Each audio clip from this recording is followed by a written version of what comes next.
தமிழக வெற்றி கழகத்தின் சார்பில் உங்கள் அத்துணை பேரையும் வரவேற்பு செய்வதற்காக சேலத்தின் கழக மாவட்ட செயலாளர் சேலத்து இளம் சிங்கம் அண்ணன் தமிழன் பார்த்திபன் அவர்களை வருக வருக வரவேற்கிறேன்.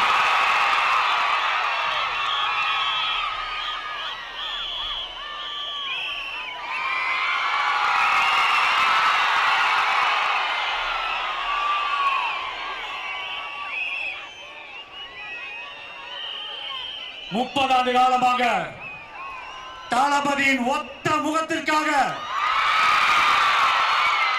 தன் ரத்தத்தையும் பேர்வையையும் உழைப்பையும் சிந்தி இந்த தமிழக வெற்றி கழகம் உருவாக காரணமாக இருந்த மக்கள் இயக்க நிர்வாகிகளே, உங்களை வணங்குகிறேன்.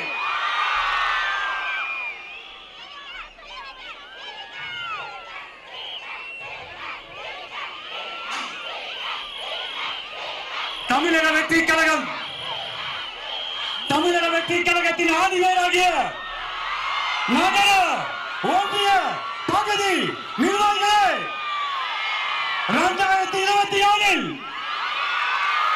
நம் கழக தலைவரை ஆட்சி பீடத்தில் அமர வைக்க இருக்கும் பூத் கமிட்டி நிர்வாகிகளே,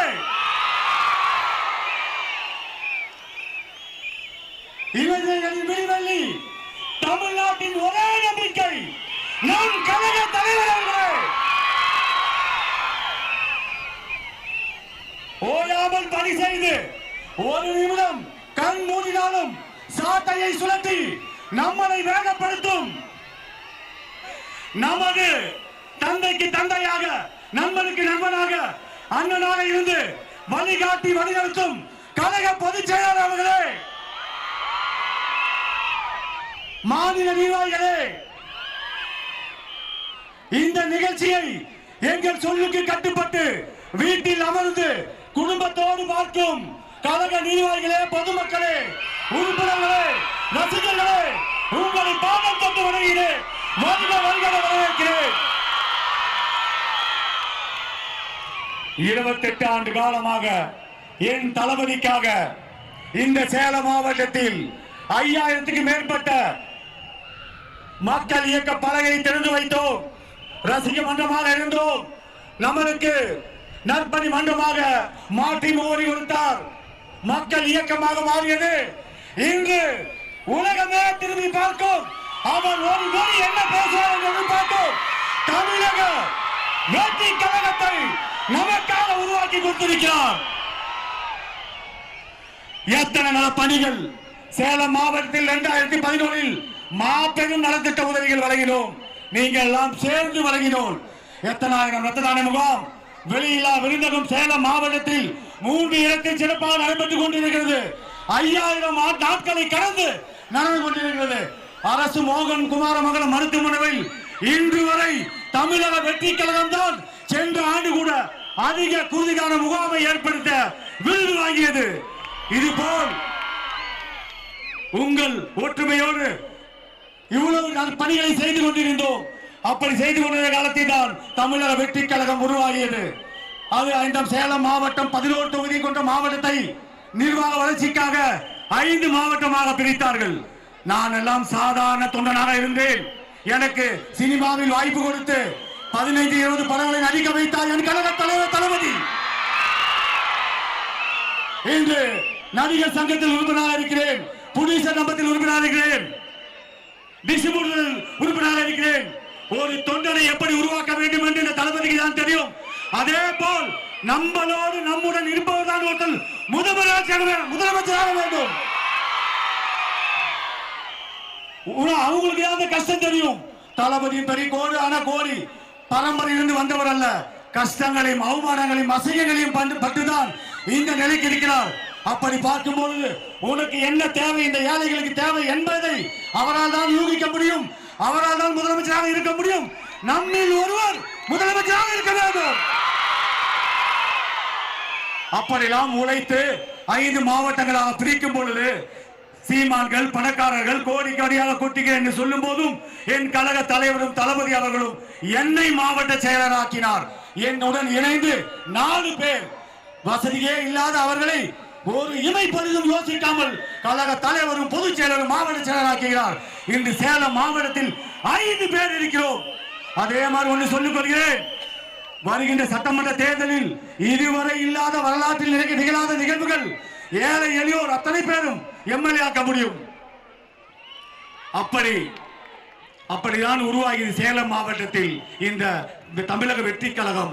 எவ்வளவு உதவிகள், எத்தனை கைம்பெண்களுக்கு தையல் மிஷின்கள், எத்தனை நலத்திட்ட உதவிகள். நன்றி.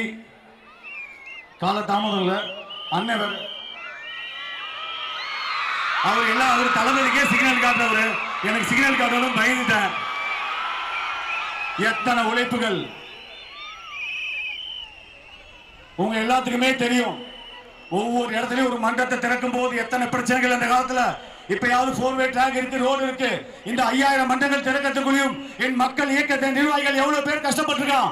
இன்னைக்கு சொல்றாங்க பத்தியா, அரசியல் உங்களுக்கு என்ன தெரியும் சொல்றாங்களே.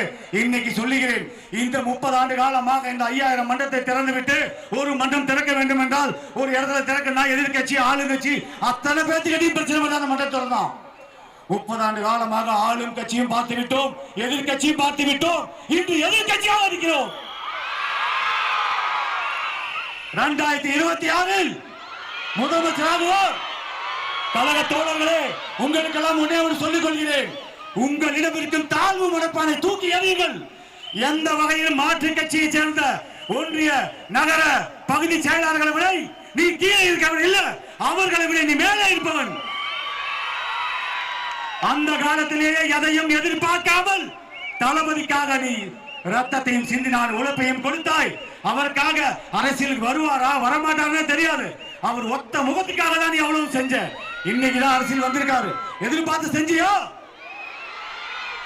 அப்படி பார்க்கும்போது நீ பக்கத்து வீட்டுல ஒரு வார்டு கவுன்சிலர் பார்த்தாவே எவ்வளவு சந்தோஷப்படுற.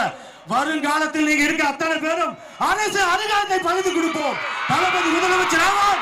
உங்கள் எல்லாத்துக்கும் சொல்றேன், உழைச்சவர் அத்தனை பேரும் அரசு அதிகாரத்தை பகிர்ந்து கொடுப்போம்.